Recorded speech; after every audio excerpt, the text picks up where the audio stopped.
reka mbasuhuze nongere mbaye ikaze mwese mukunda UBUKI TV munadukurikira ndabashuhuje. Njye rero ni Shema Jemba n'ubundi turi kumwe nk'uko dukorana.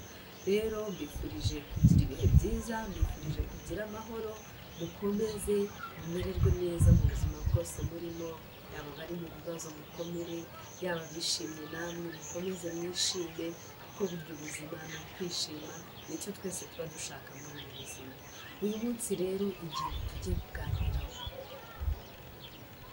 mukunde, ni nziza, iraryoshye, murayikunda mwese, nzi yuko ntawe itareba, umusaza, umwana, ube urubyiruko, mwese iyi ngingo irabareba kandi irabagirira umumaro mu buzima bwanyu bwa buri munsi.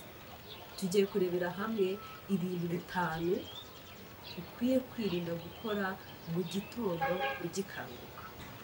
Ibyo bintu rero ni ibihe?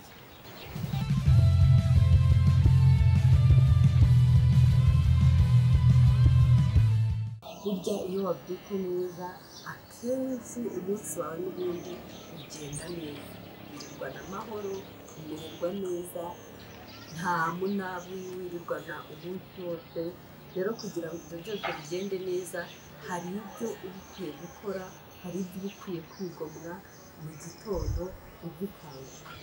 Ikintu cya mbere rero ni ukwanga kunywa amazi ya mu gitondo. Abantu benshi rero ntabwo bakunze kubyitaho, ariko burya kugira ngo mwese murabizi yuko amazi ni ubuzima. Se waba unywa cyose, waba unywa amazi, waba unywa amata, cyangwa se unywa ji, cyangwa unywa agasembuye, ibyo byose nabyo bikorwa mu mazi. Amazi rero ni ubuzima. Rero iyo wanze kuyanywa mu gitondo bigira ingaruka mu mubiri wawe. Rero ni bibi rwose, ni bibi cyane kwanga kunywa amazi ya mu gitondo. Ikirahure kimwe kiba gihagije.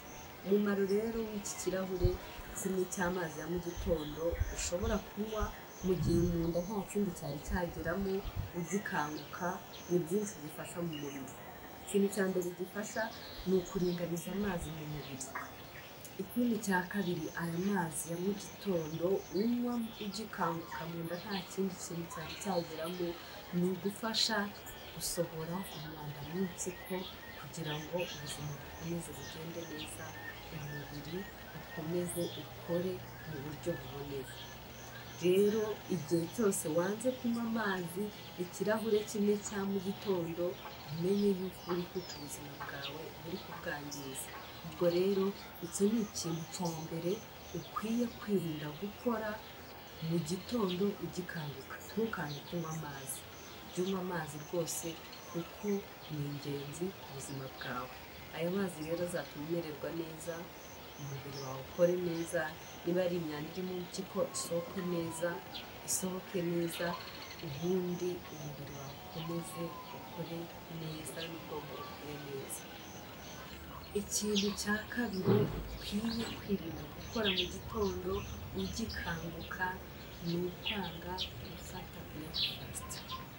Abantu benshi muri iki gihe bararyamira, kubera wenda kuba baryamye mu masaha atinze, amasaha akabakuriraho, bigatuma baryamira. Icyo gihe rero hari igihe bikubaho ukaryamira, ugakanguka, ubona focus yawe ari akazi, ugahita wiruka ukajya ku kazi. Icyo gihe rero iyo ugiye nta kintu ufashe cyo kurya, hari ibintu umubiri wawe utakaza. Mu by'umubiri wawe utakaza ni za mbaraga ziva mu byo turya. Impamvu rero uba ugomba gufata ifunguro rya mu gitondo ntubyirengagize na gato, ni uko umubiri wawe nijoro mu gihe uryamye uba wakoresheje 1/2 cya karori. Karori rero ni za ngufu, ni za mbaraga zituruka mu bintu turya, mu byo tuba twariye.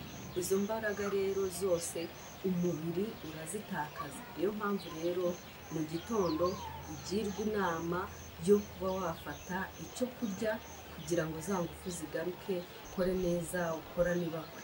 Rero niwanga gufata ifunguro rya mu gitondo, n'ahandi uzasanga uri gukora nabi, akazi ugakore nabi, ukore nta mbaraga ufite cyangwa se nta ngufu zo mu mubiri ufite.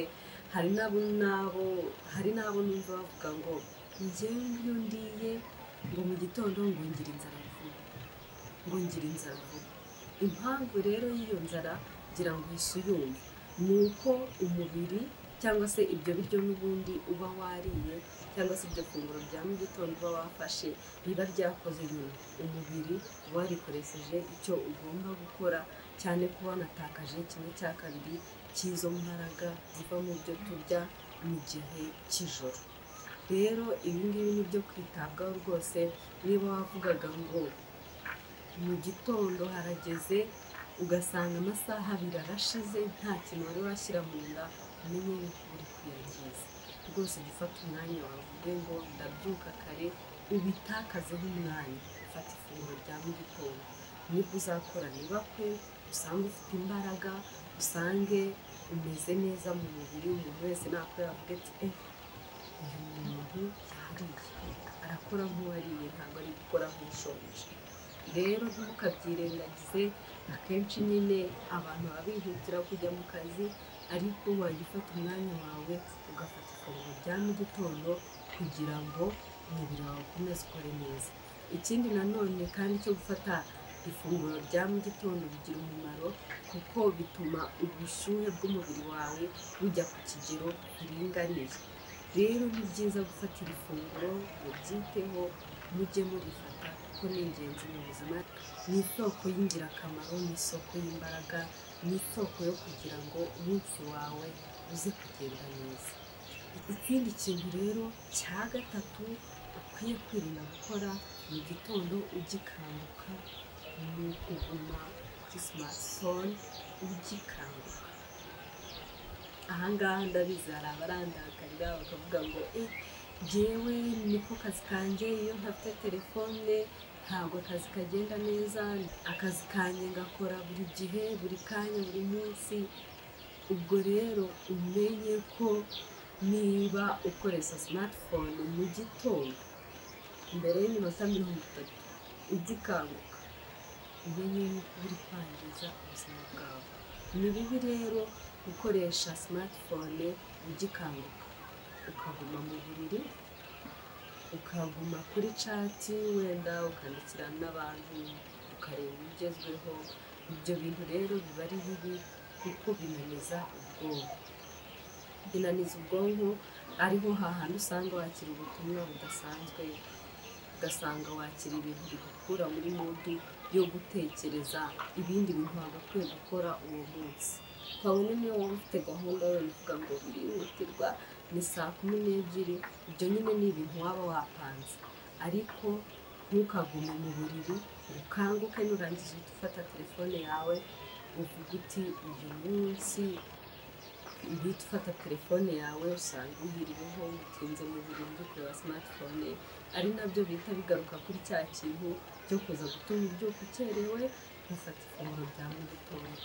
Rero mu gihe ukangutse mbere y'iminota 30 ntugafate telefone yawe kuko burya telefone yawe uba wirirwanye nayo. Rero hari ibintu bigira gutyo bikadukoroniza muri ubu buzima tubayemo, ugasanga telefone ntikujya kure mu iruhande yawe.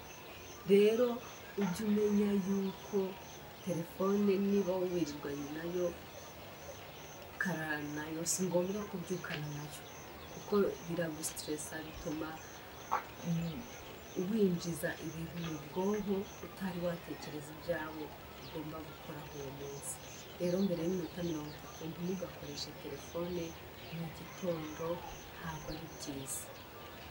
Ikintu cya kane rero ukwiye kwirinda gukora mu gitondo ugikanguka ni gusasa uburiri. Ahangaha rero nivuga gusasa, ndabizi yuko ushobora kumva ari ibintu bibi kuko twarabitojwe tukiri abana, twatojwe kubyuka ukamenya ukwiye gusasa. Abantu umubyeyi wawe akakubwira uti nudasasa ntabwo bigenda neza, urabura umukobwa mubi, nta musore udasasa, nta musore ukwiye kuva mu rugo ujagaraye. Ntabwo ari byiza rero mu buhe buryo. Ubu ngubu wasanga babandi badakunda gusasa bahise bavuga ati oya, ntabwo ari inyungu zo kuvuga ngo sinsasa kubera yuko ari bibi. Impamvu rero uba udakwiye gusasa mu gitondo ugikanguka ni uko mu buriri haba hakirimo utubagiteri. Utwo tubagiteri rero cyangwa se utwanda tuba tutagaragara, iyo myanda itagaragara ntabwo uba ugomba gusasa wisasira. Ntabwo uba uyibona wowe, ariko burya haba hari imyanda ushobora gusasa ukayisasiraho kubera uburiri buracyarimo ubushyuhe. Ubwo bushyuhe rero hari ikindi kintu buba bwakoze mu buriri bwawe cyangwa se ahantu hawe waraye. Rero iyo ufashe ugahita uvuga ngo ndashashe ndazingazinze, ujye umenya yuko hari ibyo usasiyeho bitari byiza. Ahubwo ni byiza gukanguka ukaba uretse uburiri bwawe bukajyamo umuyaga, ugakingura amadirishya kugira ngo umwuka mwiza winjire mu nzu cyangwa se winjire ahantu uraye. Iyo umwuka mwiza rero winjiye, nyuma ni gufata umwanya wawe ugasasa. Ubu ngubu rero hari igihe wajya guseka abasore uvuga wa musore nkaho ugasasa ubutubwari mu gitondo, ariko uriya niba warakurikiye aba yarakurikiye akamenya igihe cyo gusasa n'igihe kitari cyo gusasa.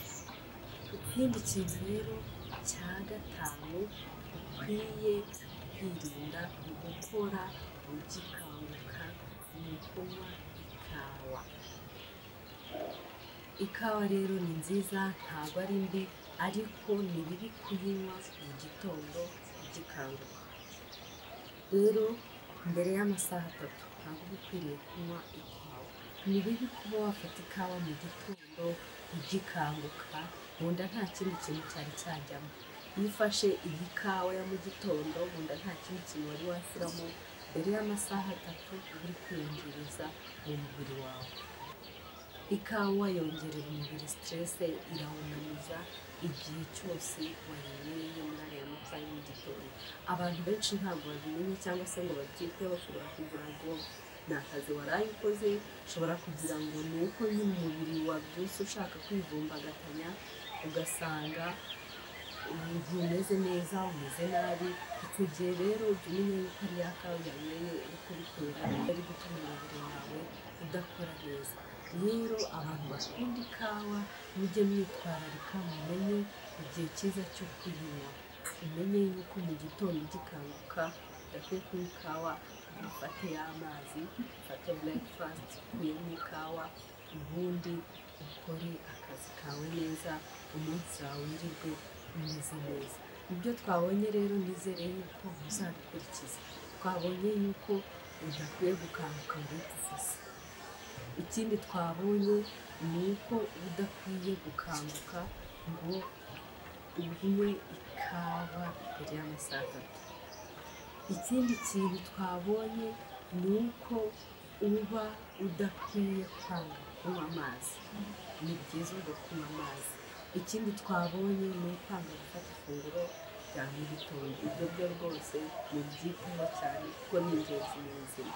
Ikindi rero twabonye udakwiye gukora mu gitondo ugikanguka ni igihe ni ukuguma kuri smartphone. Rero mubyitwararike, ibi bintu bizajya bibafasha mu buzima mubayemo, bituma umunsi wawe ugenda neza. Wenda ntabwo mu buzima hawe uri n'ibindi bibazo ku ruhande bitandukanye bishobora gutuma ubuzima bugenda nabi, ukumva ntumerewe neza, ariko jya ufata uruhare rwawe, ushyire umubiri wawe ku murongo, ukanguke, ufite ibitekerezo bizima, utekereze neza, ushyire ibintu ku murongo mbere yo gukora ibintu bitari byiza twavuze haruguru. Murakoze rero kubana nanjye, mukoresha kugira ngo mugeze ubu butumwa ku batabuzi cyangwa se mugeze aya makuru ku batayazi, kugira ngo nanone natwe mudufashe dukomeze gukora neza, dukomeze kubagezaho ibiganiro byacu bitandukanye.